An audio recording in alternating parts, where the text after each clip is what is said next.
नमस्कार, मैं स्नेहा आपकी होस्ट एक बार फिर से आपका स्वागत करती हूँ आपके अपने चैनल डर का घर में। आज जो मैं कहानी आपके लिए लेकर आई हूँ, ये कहानी हम सब के ज़िंदगी के एक सबसे बड़ी सच्चाई से जुड़ी हुई है, जो जानते तो हम सब लोग हैं, लेकिन उसको मानने और स्वीकार करने से हमेशा डरते हैं, घबराते हैं। और वो सबके ज़िंदगी की सच्चाई है मौत, जो हम सबके पैदा होने के साथ ही जैसे हमारी ज़िंदगी हमसे जुड़ती है, वैसे ही हमारी मौत भी हमसे जुड़ जाती है। उसका समय भी उसी वक्त, उसी क्षण तय हो जाता है। आज की ये कहानी आज से करीब 70-80 साल से भी ज़्यादा पुरानी बात है। ये कहानी हमारे गांव में एक नानी थी। उनकी सहेली अक्सर बताया करती थी, सुनाया करती थी, क्योंकि ये हादसा किसी और के साथ नहीं, उनके खुद के चाचा जी से जुड़ा हुआ था। ये बात उस वक्त की है जिस वक्त लोग इन चीज़ों से इतना डरा नहीं करते थे। उनको कहीं ना कहीं ये चीज़ें हमसे ज़्यादा बेहतर अच्छे से समझ में आया करती थी, और वो हमेशा ये बात बताती थी कि उनके चाचा जी एक बार उनकी मृत्यु असामान्य तरीके से हो गई थी।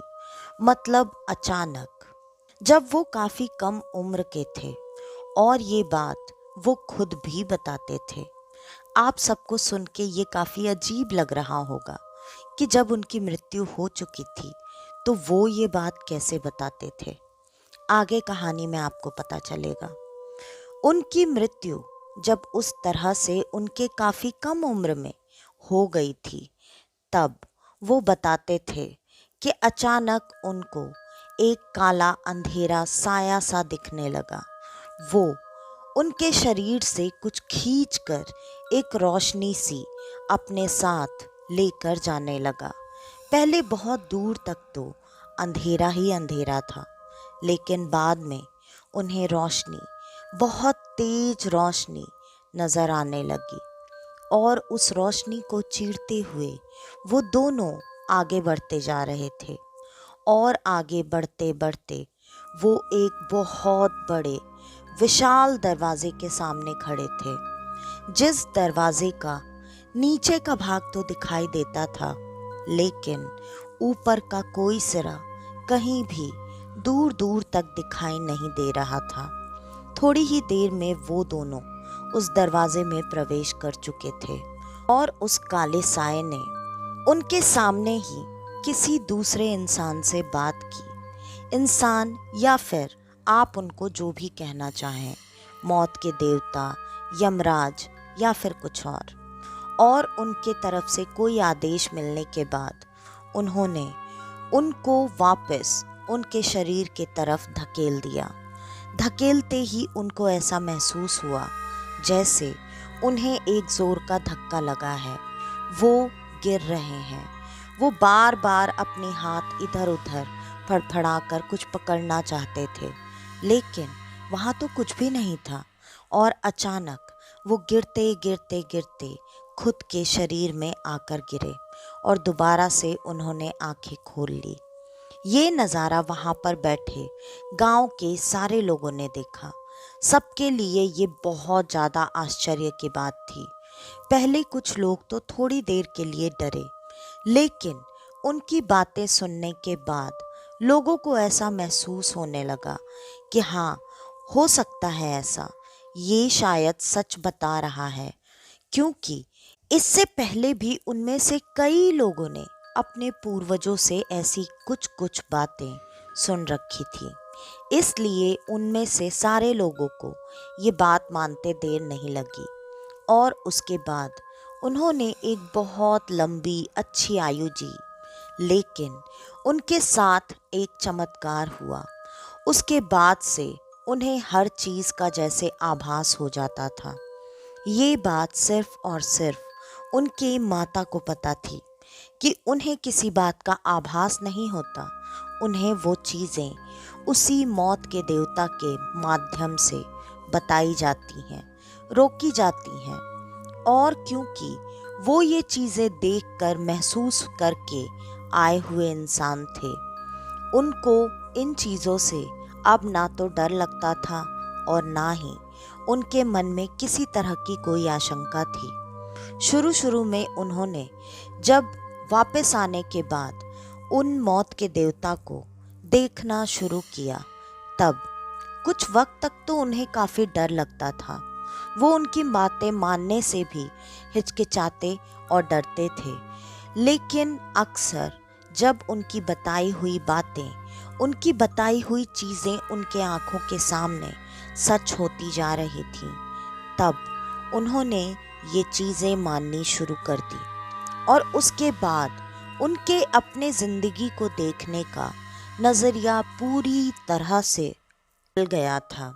उन्होंने उसके बाद जिनको काफ़ी गुस्सा आया करता था, वो छोटी छोटी बातों पर चिढ़ जाया करते थे। हमेशा लोगों की बातें ना सुनना, ना मानना, लोगों का कई बार अनादर भी कर देना, वो इंसान अब पूरी तरह से बदल चुके थे। उन्होंने जो कि अपने 25 साल के उम्र तक कभी भी पूजा पाठ, दान पुण्य, अच्छे अच्छे काम कभी नहीं किए थे, वो सारी चीज़ें अब वो करने लगे थे। इसके वजह से कुछ लोगों का मानना ये भी था कि वो पूजा पाठ और आध्यात्म के रास्ते पर चलते हुए अब इतने आगे बढ़ चुके हैं कि उन्हें खुद ही भविष्य दिखाई देता है और वो लोगों की भविष्यवाणी किया करते हैं। वहीं कुछ लोगों का ये भी कहना था कि वो मौत को छूकर आए हुए इंसान हैं, इसलिए उन्हें भविष्य दिखना कोई बड़ी बात नहीं है। लेकिन इसी वजह से सारे लोग अब हमेशा अपनी समस्याओं का समाधान ढूंढने के लिए उनके पास आया करते थे, उनसे मदद मांगा करते थे। इसी में से एक छोटी सी कहानी ये भी है कि उनके जीवन काल में उन्होंने कई ऐसे लोगों की मदद की जो कि ऐसी छोटी मोटी अतृप्त आत्माओं के घेरे में आ चुके होते थे। गांव में उस वक्त जादू टोना, किसी को खाना खिलाना किया करना, ये चीज़ें कोई बहुत बड़ी बात नहीं हुआ करती थी। इसी वजह से उन्हें अक्सर अपने गांव में, अपने आसपास के गांव में इन चीज़ों की मदद के लिए भी बुलाया जाता था और उन्होंने हमेशा सफलतापूर्वक ऐसी लोगों की मदद की। वो उन आत्माओं को हमेशा पहले से ही महसूस कर लिया करते थे। कोई इंसान जिसके घर में ऐसी तकलीफ होती, वो जब उनसे मदद मांगने के लिए आकर उनके सामने खड़ा हुआ करता था, तब वो खुद ही पहले ये सारी चीज़ें बता दिया करते थे कि तुम यहाँ क्यों आए हो और तुम्हारे घर में किस पर और क्या समस्या चल रही है। उस वक्त जब एक इंसान पड़ोस के गांव से अचानक आधी रात को उनके घर पर मदद मांगने के लिए आया, दरवाज़ा ज़ोर ज़ोर से बजाया जा रहा था। अचानक उनकी माँ को ऐसा लगा कि इस वक्त कौन आकर दरवाज़ा बजा सकता है। उनकी माँ अब अपने बेटे के साथ रहते हुए इतनी सारी चीज़ें देखने के बाद भी, माँ तो आखिर माँ होती है, उनका दिल काफ़ी कमज़ोर था। वो इन चीज़ों से काफ़ी डरा करती थी, घबराया करती थी। इस वजह से उन्होंने अपने बेटे का हाथ पकड़ा और कहा, बेटा दरवाज़ा मत खोल, मुझे बहुत घबराहट हो रही है, कुछ अशुभ की आशंका हो रही है। बेटे ने तुरंत अपने माँ के हाथ पर अपना दूसरा हाथ रखते हुए बड़े प्यार से थपथपाते हुए कहा, माँ तू बिल्कुल चिंता मत कर, तेरे बेटे पर अब कुछ समय तक तो ऐसी कोई चीज़ कुछ भी नहीं कर सकती, तो तू बिल्कुल परेशान मत हो और मेरे रहते तुझ पर भी कभी कोई आफत आ ही नहीं सकती है और अभी तेरा समय भी नहीं आया है, तो चिंता करने जैसी तो कोई बात ही नहीं है। और इतना कहकर उनके चेहरे पर एक बहुत शांति और सुकून वाली मुस्कान आ गई और वो बढ़कर दरवाज़ा खोलने लगे। दरवाज़ा खोलते ही उन्होंने देखा एक इंसान ऐसा था जो कि काफ़ी बदहाली की हालत में था, जिसको देखकर ऐसा लग रहा था जैसे वो बहुत दूर से दौड़ते भागते हुए उनके पास तक आया है। और आज पहली बार इनके साथ ऐसा हो रहा था, जो कि हर इंसान की शक्ल को देखकर वो यहाँ किस नियत से आया है, क्यों आया है, क्या मदद मांगना चाहता है, किसके लिए मदद मांगना चाहता है, सारी बातें इन्हें अपने आप पता चल जाती थी। लेकिन आज इन्हें उस इंसान के बारे में कुछ भी महसूस हो ही नहीं रहा था, कुछ भी चाहकर भी ये महसूस कर ही नहीं पा रहे थे। लेकिन उस इंसान ने डरते हुए इनसे जो बात कही, उस बात को सुनकर ये तुरंत ही उस इंसान के साथ उसकी मदद करने के लिए उसके साथ घर से आगे निकल पड़े थे। और इन्हें जो भी चीज़ें ज़रूरी लगी इन्होंने अपने साथ ले ली थी। वो इंसान आगे आगे चल रहा था और ये उसके पीछे पीछे उसी रास्ते पर आगे बढ़ते जा रहे थे।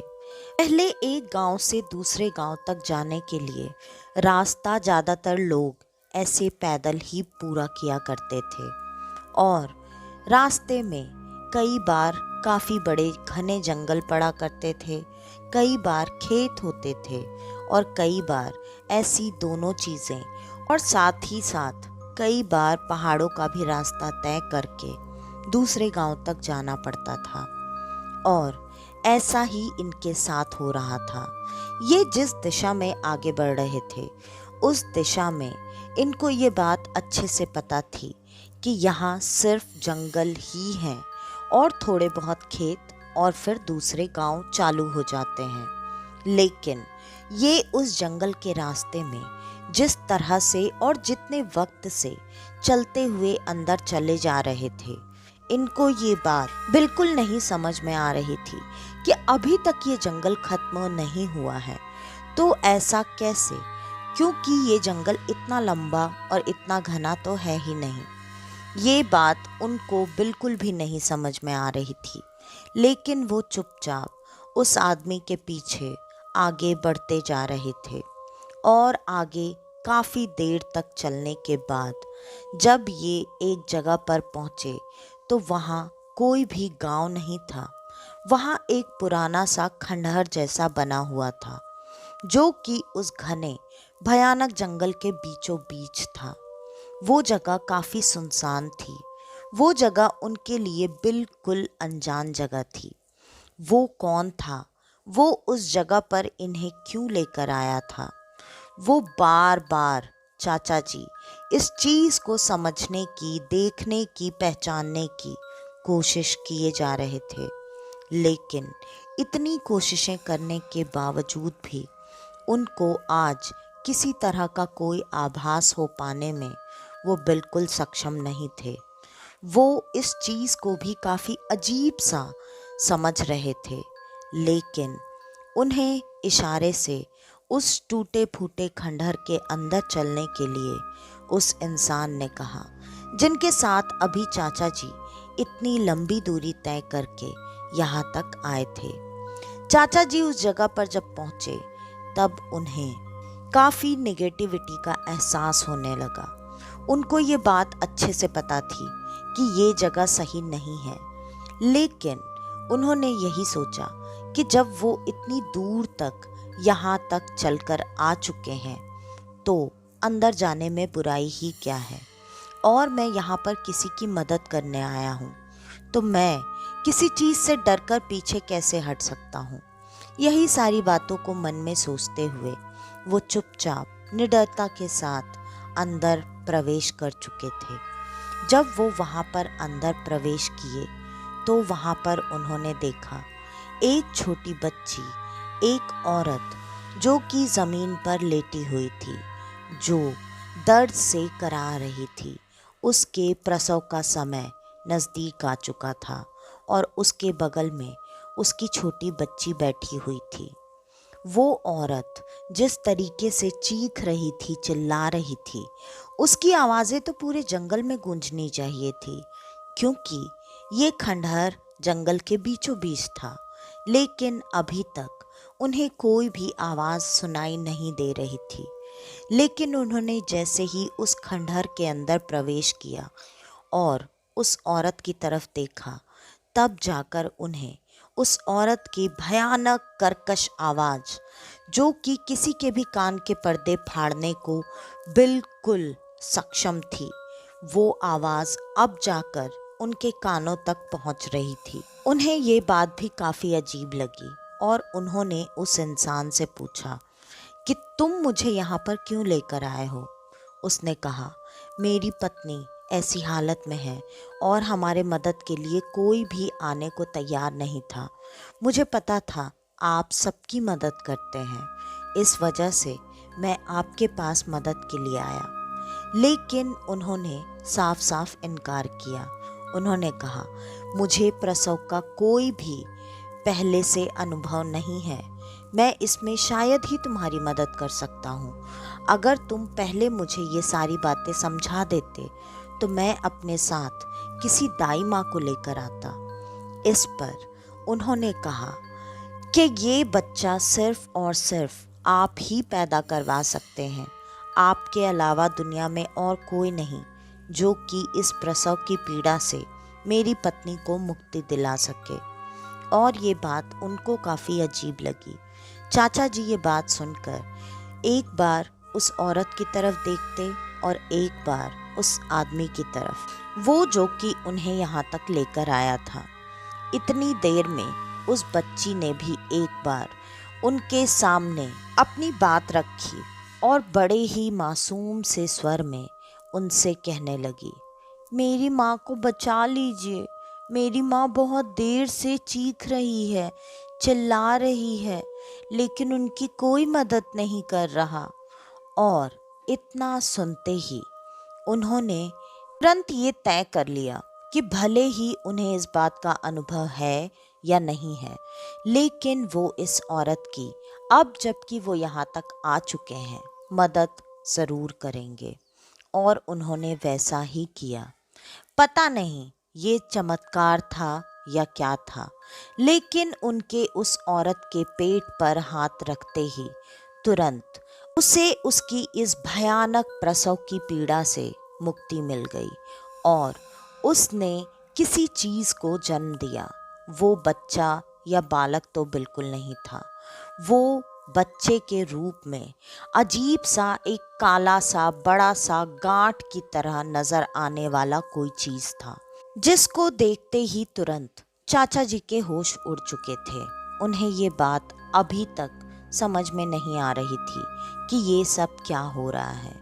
और जैसे ही वो गांठ उस औरत ने जन्म दे दी, उस औरत ने तुरंत ठहाके लगा लगा कर हंसना शुरू किया। उसके हंसने की देर थी, तभी उसकी बेटी, उसका पति, सब लोग एक साथ उसी के सुर में सुर मिलाते हुए वैसे ही जोर जोर से भयानक हंसी हंसने लगे, ऐसे जैसे कि वो जो चाहते थे वो हो चुका है। लेकिन वो क्या था, ये बात उनको बिल्कुल समझ में नहीं आई। और अचानक वहाँ पर पूरा धुआं धुआं सा भर चुका था। वो लोग अचानक उनकी नज़रों के सामने से गायब हो चुके थे। चाचा जी को ये सारी बातें बिल्कुल समझ में नहीं आई, लेकिन जब वो धुआं छटा, उन्होंने देखा वहाँ कोई खंडहर नहीं था, वहाँ कोई औरत नहीं थी, वहाँ कोई बच्ची नहीं, ना ही कोई आदमी। अब उनको समझते देर नहीं लगी कि ये कुछ बुरी बला थी जो आई किस वजह से उनके सामने थी और किस वजह से उनके सामने से गायब हो गई, ये भी उनके समझ से परे था।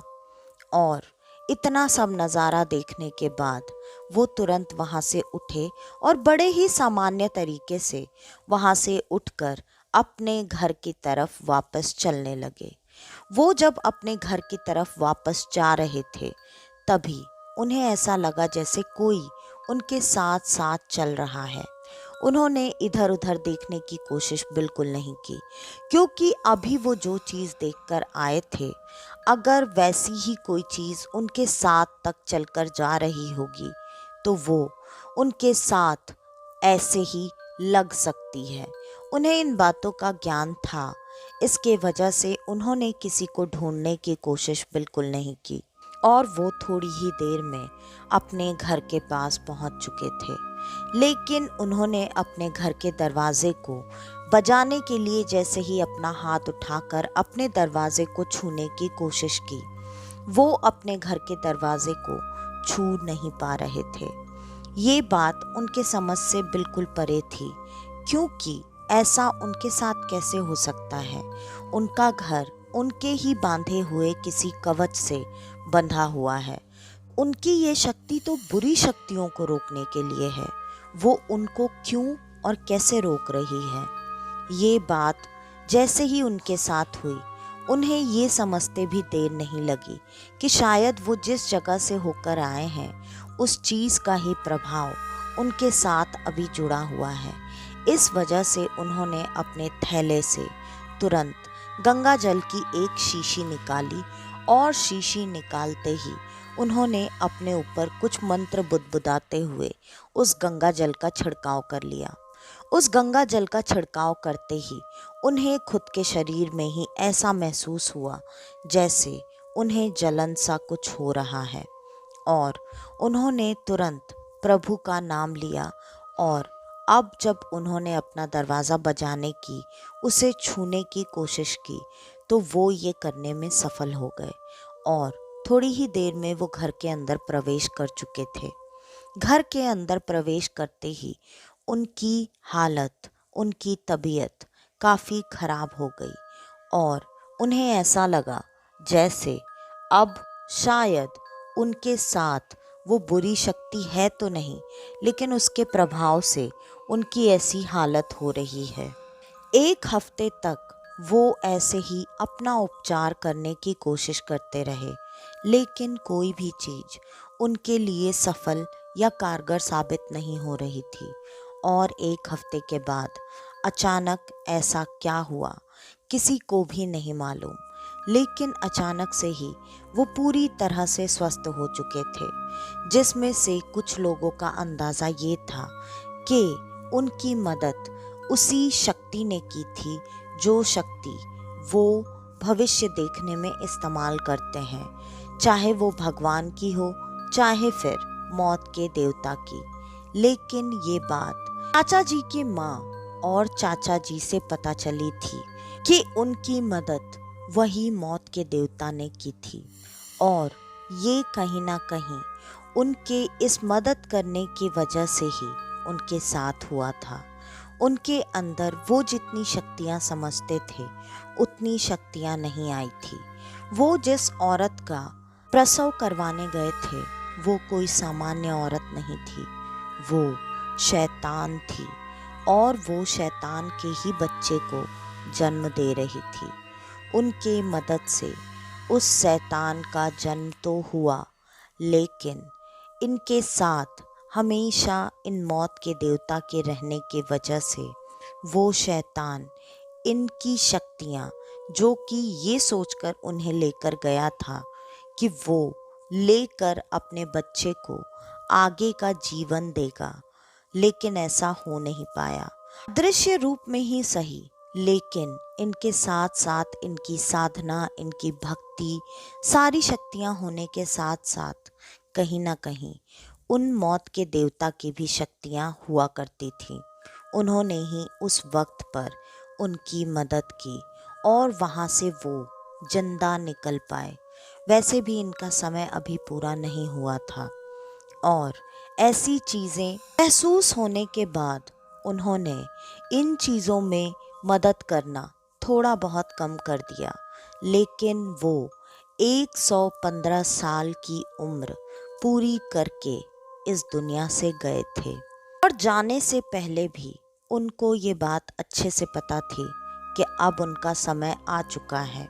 उन्होंने खुद अपनी अर्थी की, अपनी अंतिम क्रिया की विधियाँ और सारी चीज़ें लोगों को बता बता कर तैयारी करवा रखी थी। लोगों को ये बात ज़्यादा आश्चर्यचकित इसलिए नहीं कर रही थी कि तब तक ये अपनी साधना सिद्धि में काफ़ी आगे निकले हुए इंसान थे।